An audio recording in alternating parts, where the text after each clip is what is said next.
Welcome back to Radio Entrepreneurs. I'm Jonathan Freedman, and our next guest, Marc Z Legal Staffing. Always a pleasure to have you on Radio Entrepreneurs.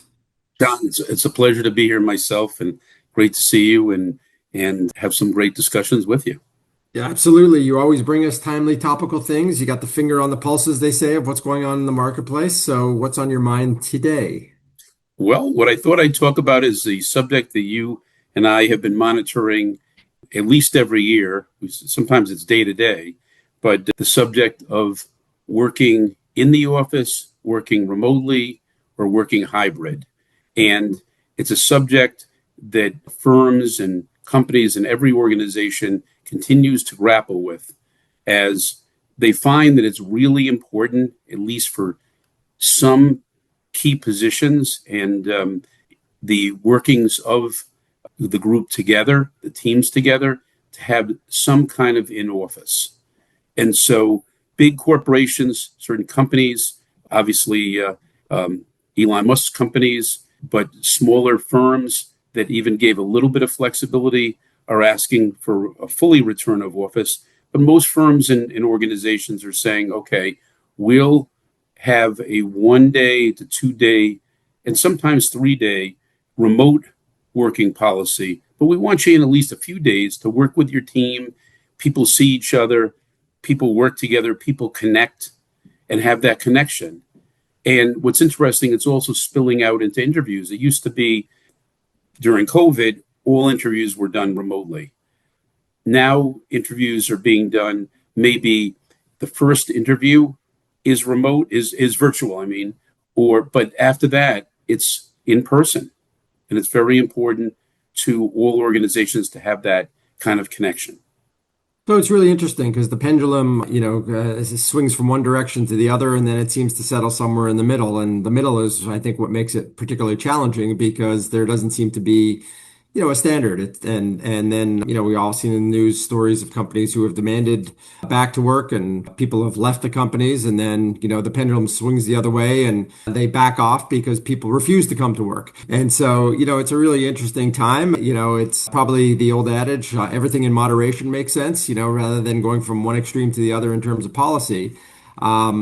But it's interesting because there are a lot of companies that said we don't care where you work as long as you're available, to you need to make it into the office, to well, I just moved 800 miles away, so how am I supposed to come into the office? So Right. it's really interesting. Are you finding that candidates, let's talk about it from both sides of the equation. Are you finding it sounds to me like many of your clients, the hiring entities are requiring at least some sort of in-person interaction, whether it be Right. from 1 to 5 days. Are you finding that candidates are looking for the same, or is there a disconnect that we're seeing in terms of, where people are at? And I know it's a very individualized thing. Some people say, hey, if I don't have to travel in, it's, it gives me more efficiency, greater time. Other people want the personal connectedness, but are you seeing any sort of trends? Yes. The trends are the candidates, depending on the position, they're softening their stance. If it's a firm or an opportunity or a company that they really want to be at, if it's an opportunity that's going to be a great career move, that whether it's professional services, mid-level managers, opportunities with companies and organizations, they've softened their stance to say, I will come in a certain amount of days, and in some cases, every day.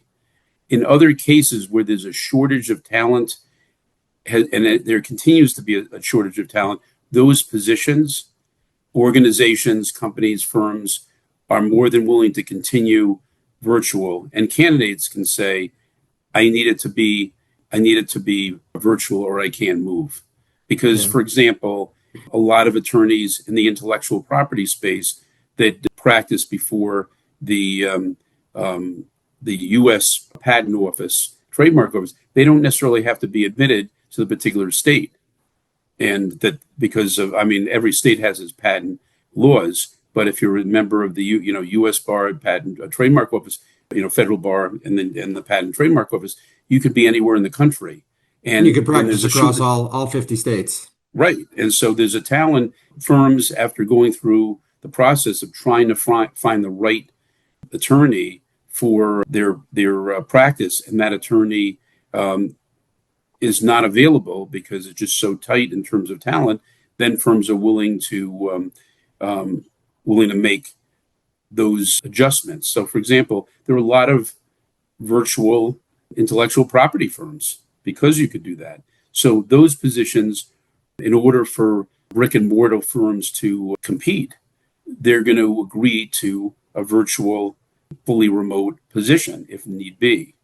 But other positions, if you're a manager at a particular company and it's important to be able to best manage your team, there's going to be a certain amount of time that staff managers have to be in the office. So the pendulum is switching back for a lot of positions, not every position, but it's definitely softening. It's interesting because then you, as we've talked about before, start getting into HR issues and favoritisms and, treating people all the same. And, I've seen many companies that have remote workforces and, remote in the sense that they've got people all over the country. And those people don't come into an office, yet they require people that live in a local area to come in an office. You're probably bumping into some practices, in terms of treating people the same. I mean, I guess as long as you have policies and you apply those policies consistently.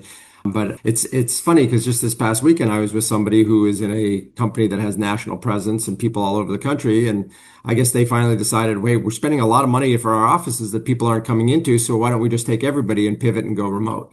Right. So, I Right. think it really is dependent on the individual company and what's going on. I mean, I think what we've all learned through the pandemic is that you can pivot and make things work in a remote sense. And for some firms, I guess they're finding they're perhaps either not as productive or they want to have the human interact, the direct interaction and that comes and the happenstance. One of the things that I'm noticing also, or at least I think has happened in a post-pandemic world, is there tends to be a lot more movement in the course of a day. In other words, people are in the office, then they're out of the office, where they were remote for a long period of time and had certain commitments, perhaps that they could dash out a lunch commit, over lunchtime or take care of an errand or Right. things like that.